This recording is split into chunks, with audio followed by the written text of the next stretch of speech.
Mm. Whoa. Honestly, this song is to die for. Seriously, I can't wait to feel sorry for myself.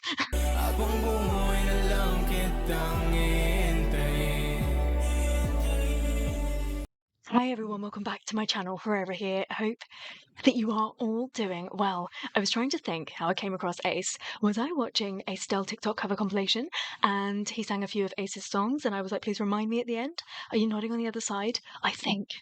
And that's why I'm here today. So I'm going to watch this lyric video because you know me, I like to know what the lyrics are all about. However, the main event is to follow. So this is Ace Banzuelo and he is performing Muli on the Wish Bus. I'm going to familiarize myself with these lyrics and be with you in a second. If I remember, I will drop the timestamp below so you can do what you want to do. But I'm really looking forward to this, another new artist. And from what I recall, he had a richness to his voice, a spaciness, and it was the style of song that he seemed to have that really, really appealed to me. So I'm excited about this. Look at this image. Whoa.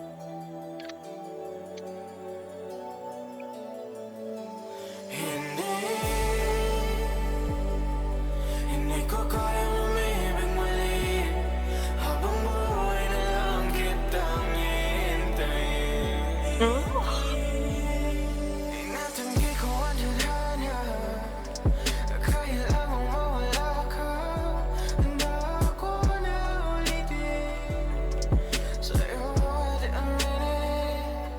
Now, see what I mean? Because if I just listened to this track, I'd be like, yeah, it's nice. I'm really, really loving the mood of it.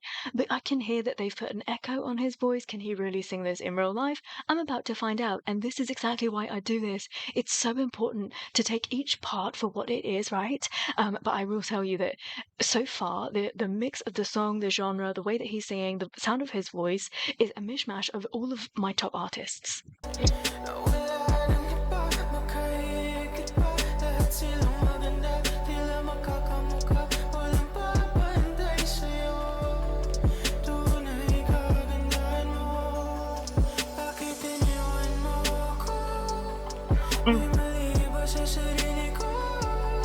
Oh.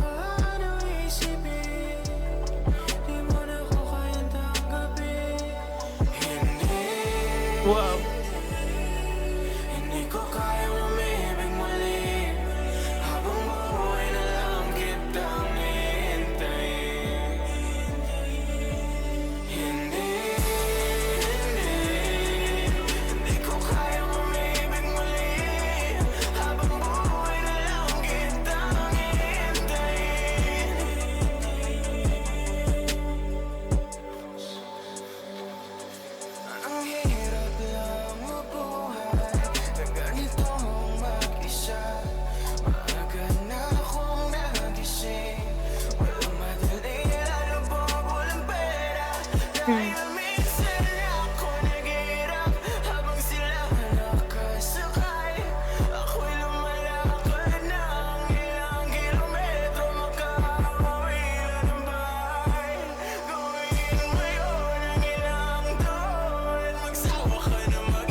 Oof.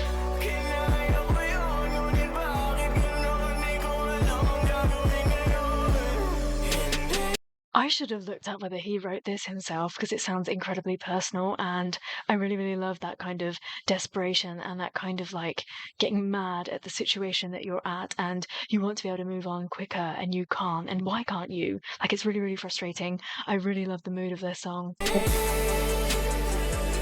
And the fact that it's got quite a strong beat to the chorus of it is really nice as well. Because in the beginning, he was being a little bit more singy, a bit more airy with his voice.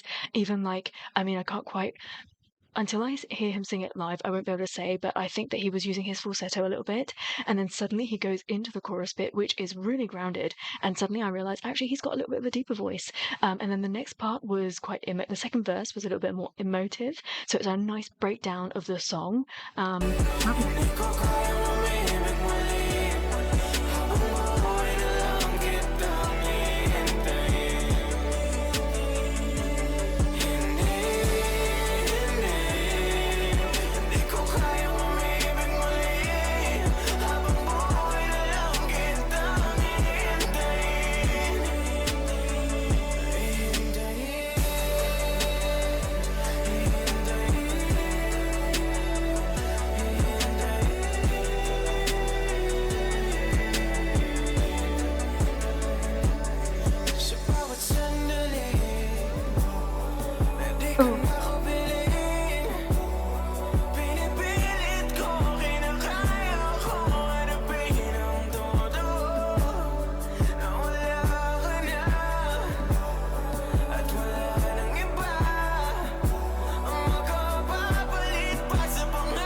already thinking ahead. I'm hoping in the Wish Bus it's not just a backing track. It would be so good if there were live instruments, especially with this little break in the middle.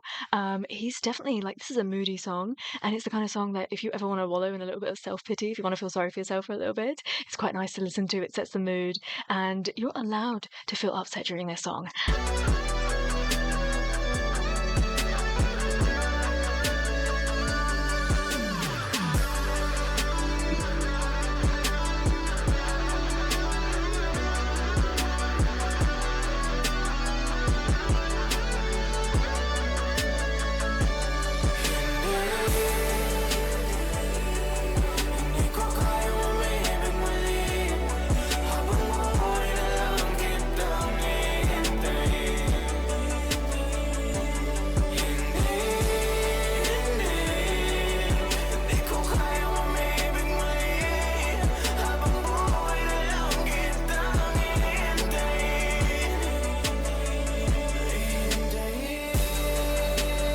I love this.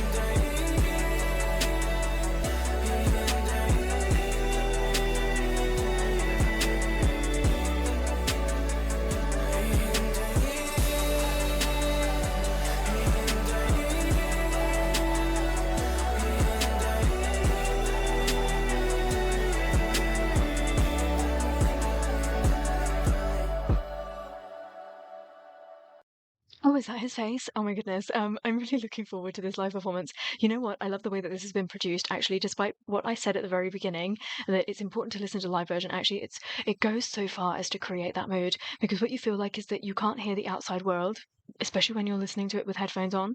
It kind of seals the outside, and then in the middle of that, you get this voice, right, that is not full on singing, and this whole like atmosphere that's been created is really, really nice. And I mean, I'm not particularly longing for anybody, but I can imagine that if you were in that sort of mood, this would be a great song, like, I don't know, to smash up your room in or something, to really let that frustration out.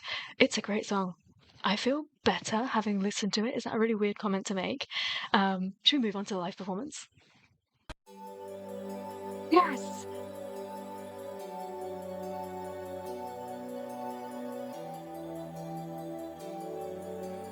Wish. I'm really terrible at telling ages, but he's a lot younger than I thought he would be. 175. Hindi ko kayang umibig muli habang buhay na lang kitang hihintayin. Oh, I love that lower tone. Tinatanggi ko ang tadhana na kaya lang ang mawala ka. Handa ako na ulitin sa'yo at aminin. It's not an effect, that's actually his voice. How is this possible? I love it. Wala nang iba, makahigit pa. Lahat silang maganda, tila magkakamukha. Walang papahintay sa'yo. Tunay kagandahan mo. Bakit iniwan mo ako? May mali ba sa sarili ko? Paano isipin? Di mo na ako kayang tanggapin. Whoa. Honestly, this song is to die for. Seriously, I can't wait to feel sorry for myself. Habang buhay na lang kitang hihintayin.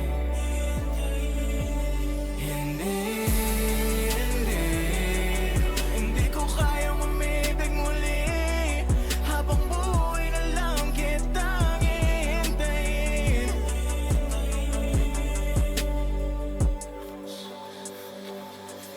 Ang hirap lang mabuhay ng ganitong mag-isa. Maaga na akong nagising. Walang madali, lalo pag walang pera. Dahil minsan na ako naghihirap habang sila nakasakay. Ako'y lumalakad ng ilang kilometro, makauwi na ng bahay. Oh, You can tell that he's really passionate about this. Like, I would say that on paper, maybe not the best vocalist in the entire world, but why does it matter when you have your story to tell, when you've had your experiences? Isn't it really interesting to hear from other people? And I really, really love everything about the mood that he's creating, right? Look at him in this slick black suit and this fluffy kind of hair, those accessories. He's holding a guitar and he's gonna strum that guitar in our face in a second. And actually, he's been able to show us a lot of variation in his voice. Not the biggest, beltiest, strongest voice in the world. However, there's a lot of emotion behind it. There's a lot of storytelling in this song, and I'm really enjoying this. Gawin mo yun ang ilang taon, magsawa ka na mag-isa. Kinaya ko yun, ngunit bakit ganon? Di ko alam ang gagawin ngayon. Hindi ko kayang umibig muli. Habang buhay na lang kitang hihintayin. I'm going to say something a little bit controversial. So let's talk about Ed Sheeran for a second, because you all know who he is, right? I think that Ed Sheeran is not the biggest, the best singer in this entire world, right? He's really good at composing music. And now I'm getting a little bit of that feeling from Ace. I feel like that his musicality, his understanding of music is fantastic. When it comes to performance, he might not be the best, but when you put those two together, his delivery is really sincere and it reaches you, right? His music makes you feel something. It moves you. And in my opinion, as a music listener, that's what I want, right? I don't want perfection. I'm really not interested in that. So using that Ed Sheeran example, that often Ed Sheeran will sing a song and I'm like, if that was sung by so-and-so, it probably would have sounded better. However, because it's written by Ed and the way that he performs it, and you get that mix of everything, it works and it ends up being incredibly successful. Now that's the feel that I'm getting from Ace.